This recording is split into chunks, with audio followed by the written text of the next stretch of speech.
दोस्तों साथियों, असां हिन वक़्तु ड्रीम मिनिस्ट्री ऑफिस से मौजूदु आहियूं। तव्हांखे ॿुधाईंदासीं 5 ॾींहं खां हिते कनेक्शन बंदि आहे। हुन खां पहिरीं बि असां इहा ख़बर हलाई हुई त जेके वाईफाई नेट ते आया आहिनि, जिन जी न थंभनि जी परमिशन वरितल आहे ऐं पंहिंजे हिसाब थंभनि ते माना तारूं ठहियूं ऐं हिते हिकिड़ो हादसो पेश आयो, ईंदे ईंदे बची वियो त बाज़ सफ़त जो शहज़ाद बोज़दार ऐं साईं आरिफ कुरैशी वारनि उन हादसे खे कंट्रोल करे तार खे जी बचायो। पर हिते मुसलसल असां जेके रड़ियूं करियूं पिया, आवाज़ उथारियूं पिया, उन में असांजी जेकी ज़िले इंतिज़ामिया मुकमल ख़ामोश तमाशी पिया, नोटिस वठण लाइ केरु तयारु कोन्हे। त असांखां पुछिया वञे असांजी आवाम सलीम ख़ान जो ॾोह कहिड़ो आहे, छा हिननि पीपल्स पार्टी खे वोट ॾिनो आहे? इहा वॾी में वॾी ग़लती कई आहे।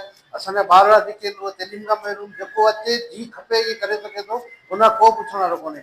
5 ॾींहं खां मुसलसल नेट बंदि पियो आहे। हींअर हिन वक़्तु असां साईं असलम मौजूदु आहे, जेको ॿुधायो आहे 5 ॾींहं मुंहिंजा ॿार लम्स में शागिर्द आहिनि, उहो नेट जे ज़रिए पढ़ाई था कनि। 5 ॾींहं खां उनजी तइलीम में थी चुकी आहे। असां ज़िले इंतिज़ामिया खां डी.सी. खां बरतरफ़ी था करियूं, तव्हां जेकॾहिं हिते को कनेक्शन आणियो था, का शइ करियो था, उनखे अहिड़े सिस्टम में आणियो घटि में घटि माण्हुनि खे को रिलीफ मिली सघे। हिते रिलीफ मिलण जे बजाए माण्हुनि खे परेशानी खे मुंहुं ॾियणो थो पए। हाणे असां वधीक ॻाल्हि ॿोल करियूं था साईं असलम सां। साईं तव्हां ॿुधायो कहिड़ी तकलीफ़?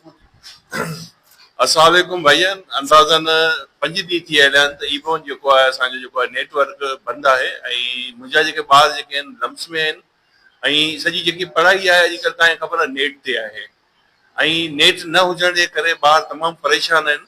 असां दोस्तनि खे या डीसो साहब खे या हिते जेके बि असांजा पढ़ियल लिखियल जेके जवान आहिनि, नौजवान आहिनि, उन्हनि खे अपील था कयूं त महिरबानी करे जेको आहे ही नेट जेको आहे जल्दी खां जल्दी खोलियो वञे, जो ॿार पंहिंजी पढ़ाई जेको आहे मुकमल करे सघनि। महिरबानी।